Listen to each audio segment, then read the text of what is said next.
We always speak of the victory. The toast is raised to the king, the songs are sung of the little folk, and the sunlight finally breaks the heavy clouds to bathe the white city in gold. We remember the tears of joy on the field of Cormallen and the crowning of Elessar. But history is a coin with two faces, and if you flip it over into the mud and the ash, you find a story not of triumph, but of absolute, chaotic terror. Have you ever wondered what it felt like to be on the other side when the Dark Tower fell? I do not mean for the men of the East or the South who could cast down their weapons and ask for mercy, but for the Orcs, for the maggot folk, for the creatures bred in mockery who knew no other existence but the lash and the will of the eye. Their fate in the Fourth Age was not simply death. Death would have been a kindness. No, their fate was a slow, grinding dissolution, a psychological and physical horror story that played out in the dark corners of the world while the rest of Middle-earth celebrated its golden age. To understand this, you must first understand what an orc actually is. They were not merely soldiers conscripted into an army. They were biological machines of malice, bound by a sorcerous tether to the will of Sauron. He was the lodestone. He was the signal that kept their chaotic, violent minds pointed in a single direction. When the ring went into the fire, it wasn't just a political defeat. It was a lobotomy. Imagine the sensation at the Black Gate.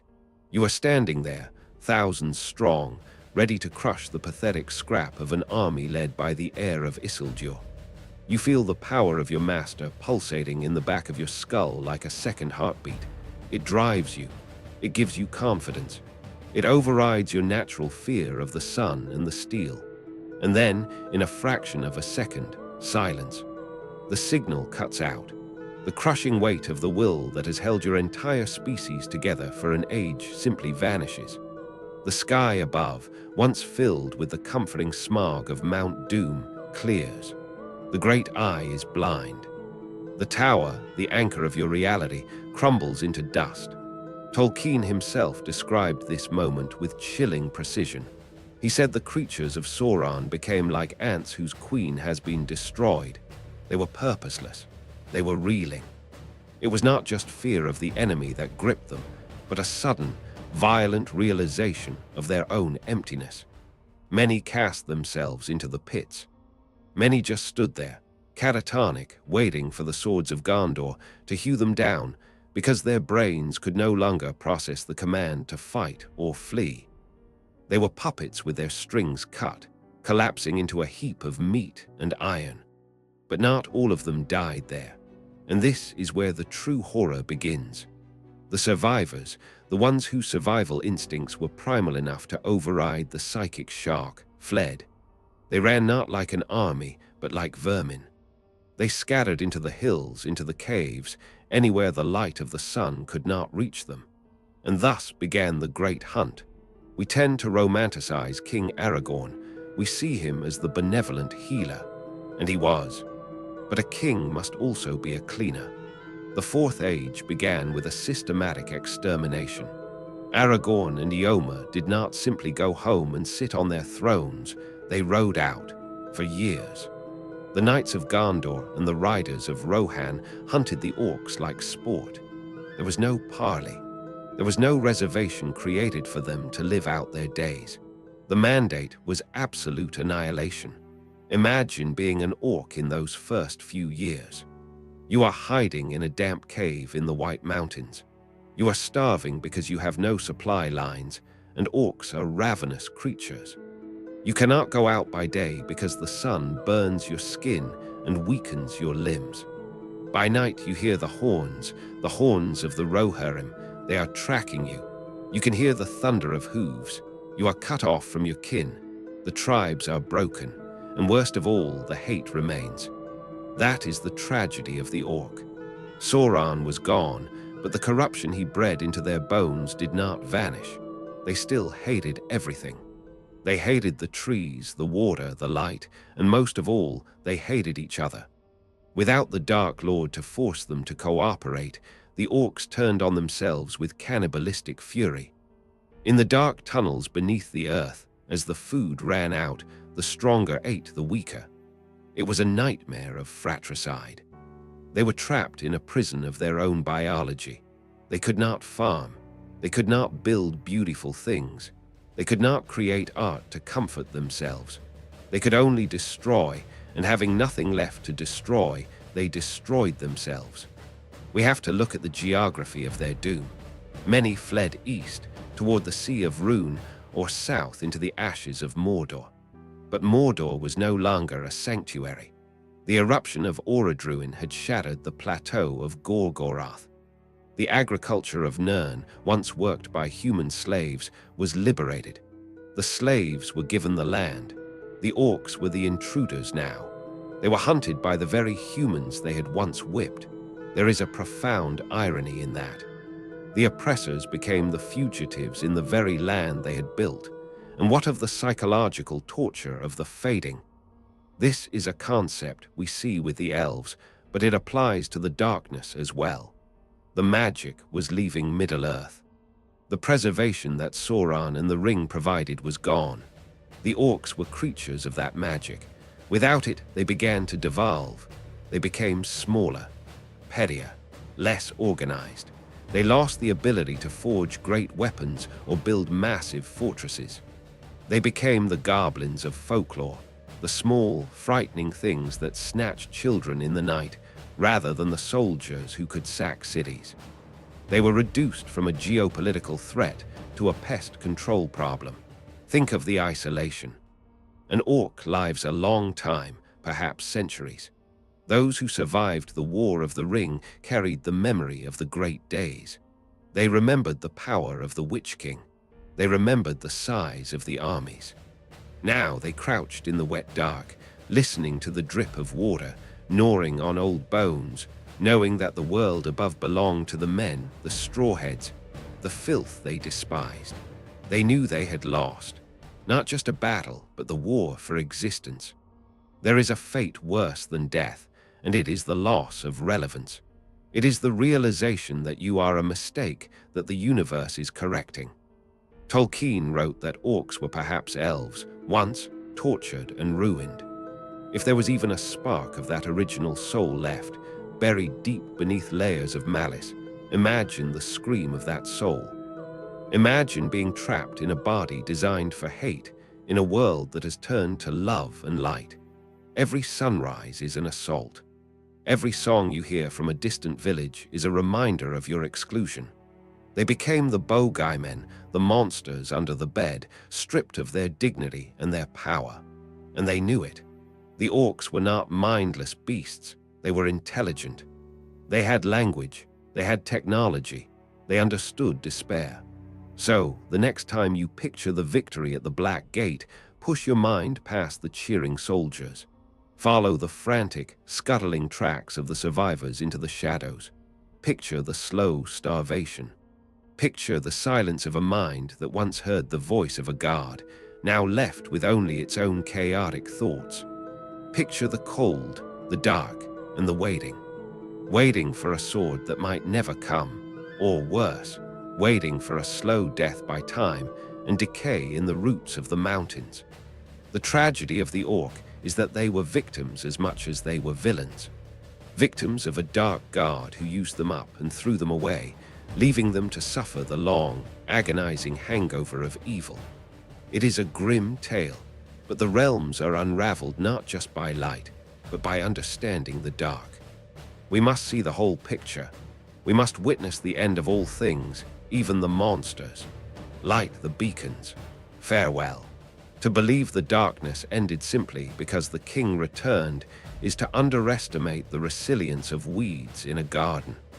While the south was swept clean by the riders of Rohan, the north was a different matter, a tangle of frozen stone and ancient tunnels where the roots of the world run deep and dark. Up in the misty mountains, in the wreckage of Mount Gundabad, the horror took on a different shape. Here, the orcs were not merely starving fugitives, they were factions in a civil war of succession that lasted for decades. Without the crushing psychic weight of Sauron to enforce order, the great goblins rose again, petty tyrants with delusions of godhood who tried to mimic the dark majesty they had lost. Imagine the grim parody of the Dark Tower enacted in a dripping cavern. An orc chieftain, scarred and desperate, sitting on a throne of skulls, demanding worship from his starving kin, promising a return of the shadow that he had no power to summon. It was a cargo cult of evil. They performed the rituals. They spoke the black speech. They sacrificed their own to the void, but the void did not answer. The silence of the gods is a terrifying thing for a zealot, and these creatures were zealots of pain. They were screaming into an abyss that had already closed its eyes. The despair in those caverns must have been palpable, a thick, choking miasma of realization that they were alone in a universe that despised them. And then came the dwarves. We often forget that the Fourth Age was not just the age of men. It was the Indian summer of the dwarves. During the last, eventually arose to reclaim Khazad-dûm. This was the final extinction event for the orcs of the mountains. It was not a battle, it was a fumigation. The dwarves brought light into the deepest pits. They brought fire and mattocks and a generational grudge that had been marinating for thousands of years. For the orcs hiding in Moria, this was the apocalypse.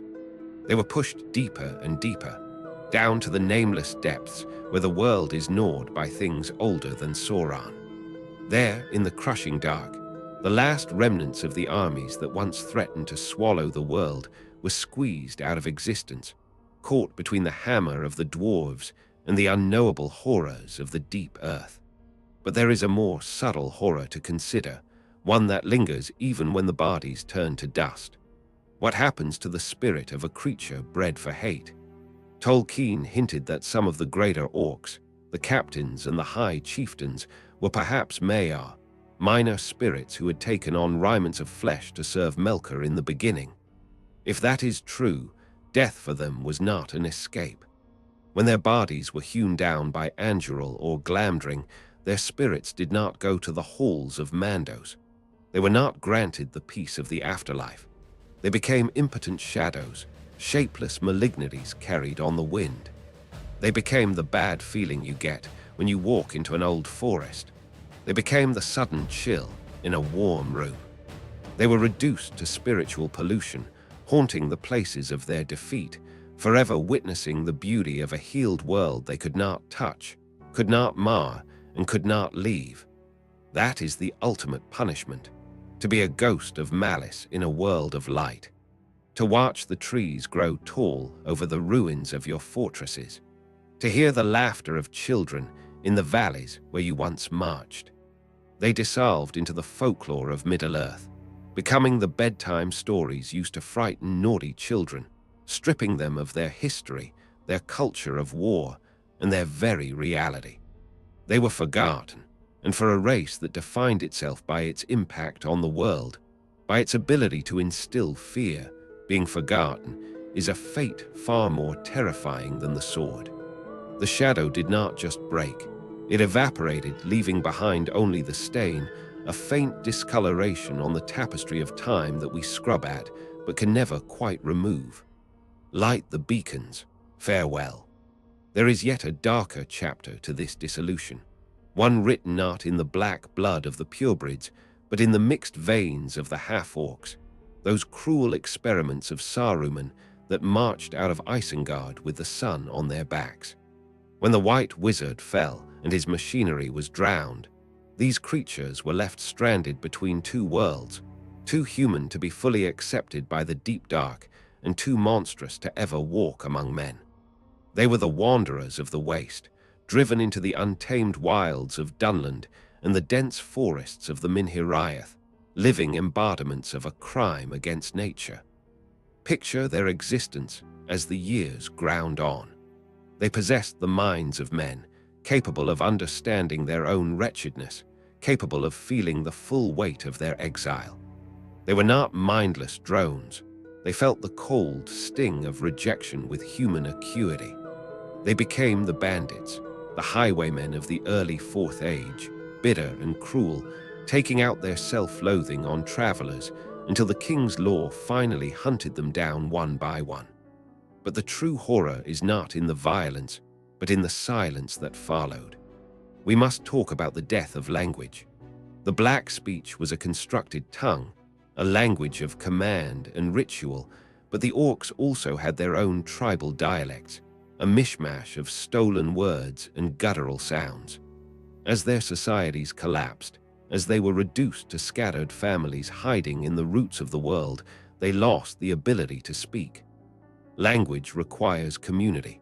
It requires culture. Without the structure of the armies, without the interaction of the tribes, their vocabulary shrank. Within a few generations, the children of the survivors were no longer speaking in sentences. They were grunting. They were hissing. The complex, albeit cruel, intelligence that could build siege engines and forge steel devolved into mere animal cunning. They forgot their names. They forgot they had ever been soldiers of a great eye. They became the wild men and beasts of later legends, stripped of their history, stripped of their identity, until they were indistinguishable from the wolves they once rode. It is a terrifying devolution to watch a sentient race slide backward down the evolutionary ladder, losing their grasp on the abstract, losing the ability to plan for tomorrow, existing only in a perpetual, terrifying asterisk, now asterisk of hunger and fear. And consider the ultimate irony of their physical remains. Orcs hated nature. They loved the machine, the gear, the fire that consumes. Yet, as they died in the thousands in the deep woods and the high passes, their bodies did not turn to iron or stone. They rotted. They became the soil. The very trees they sought to chop down, the forests they wished to burn, fed upon their decay. The roots of the malorn and the oak drank deep of the black blood, purifying it, transmuting the malice of Morgoth into the green leaves of a new spring. In the end, they served the one thing they hated most: life. They became the fertilizer for the dominion of men and elves. The earth swallowed their hatred and gave back flowers. There is a profound finality in that, a cosmic joke played upon the servants of destruction. They could not stop the world from healing. They could only fuel it with their death. So when you walk the quiet woods of Middle-earth in your mind, and you feel that sudden, inexplicable shiver, know that you are walking over the compost of a nightmare that woke up, screamed, and was slowly digested by the indifferent, beautiful earth. Light the beacons. Farewell.